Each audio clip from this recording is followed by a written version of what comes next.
সবাই মিলে যাচ্ছি জমির মধ্যে আখ দিয়ে কিভাবে আখের গুড় বানানো হয় তা দেখতে। আমিও এই প্রথম দেখবো আর আপনাদের সাথে তা শেয়ার করব। নানু বাড়িতে এসেই শুনলাম জমির মধ্যে বসেই নাকি আখ কেটে তা দিয়ে আবার মিঠা বানানো হয়। শুনেই তো তা দেখার অনেক বেশি আগ্রহ তৈরি হয়। তাই তো সাথে সাথেই নানু বাড়িতে এসেই চলে যাচ্ছি সেই কাঙ্ক্ষিত জমিতে যেখানে বসেই এই মিঠাটা তৈরি করা হয়। আমি চলে এসেছি সেই আখের জমিতে যেখান থেকে আখ কেটে নিয়ে সেগুলো থেকেই মিঠা তৈরি করা হবে। আখ দিয়ে কিভাবে মিঠা তৈরি করা হয় তাই আপনাদের সাথে শেয়ার করা যায়। এই যে দেখেন জমি থেকে আখগুলো কেটে এখানে আনা হয়েছে, তারপর মানুষের হাতের তৈরি মেশিনে চাপা দিয়ে সম্পূর্ণ রস বের করে নিচ্ছে। এই যে খড়গুলো দেখছেন এগুলো কিন্তু গরুকে খাওয়ানো হবে, কিছুই ফেলানো যাবে না। এই জেরগুলোর মধ্যে যখন সম্পূর্ণ রসে ভরে যাবে তখন এই টিনের পাত্রে এনে সুতি কাপড়ের মাধ্যমে রসগুলো ছেঁকে নেয়। বাচ্চারা যদি আটকা জায়গা থেকে ছাড়া পায় তাহলে তাদের দুষ্টামি সীমা থাকে না। মানে কথায় আছে না, বান্দা গরু যখন ছাড়া পায় তখন তো এমন অবস্থা হবে। এতক্ষণ আমি তাকে শাসন করেছি আর এখন সে আমাকে শাসন করেছে। এই দৃশ্যটা দেখে ছোটবেলার কথা খুব মনে পড়েছে। এদিকে ছেলের দৌড়ানি খেয়ে এসে দেখি সবগুলো রস দিয়ে এবার ছেঁকে নিচ্ছে। এর আগে কখনোই আমি মিঠা বানাতে দেখিনি, অনেক বেশি আগ্রহ ছিল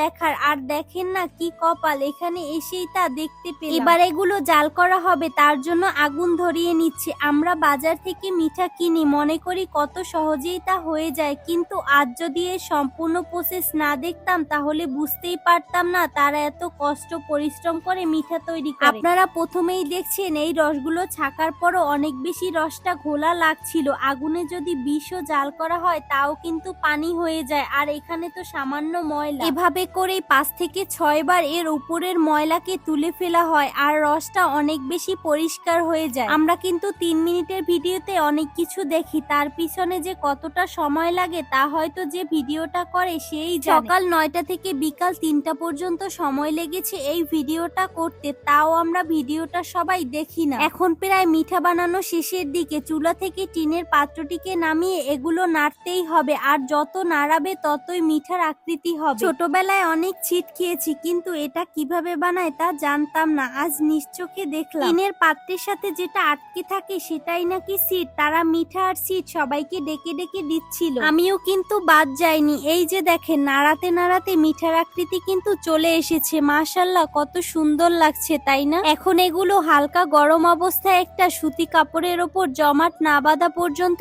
রেখে দিতে হবে। তারা এভাবে রাখতেছে। অনেকে আছে যারা মাটির ঢাইস আছে তার ওপর মিঠার আকৃতি করে। আমার কাছে তো ভালোই লাগছিল, তাই দাঁড়িয়ে দাঁড়িয়ে দেখছিলাম। মিঠা শক্ত হয়ে আসলে এগুলো বলের মধ্যে উঠিয়ে বাজারে বিক্রি করার জন্য নিয়ে যাবে।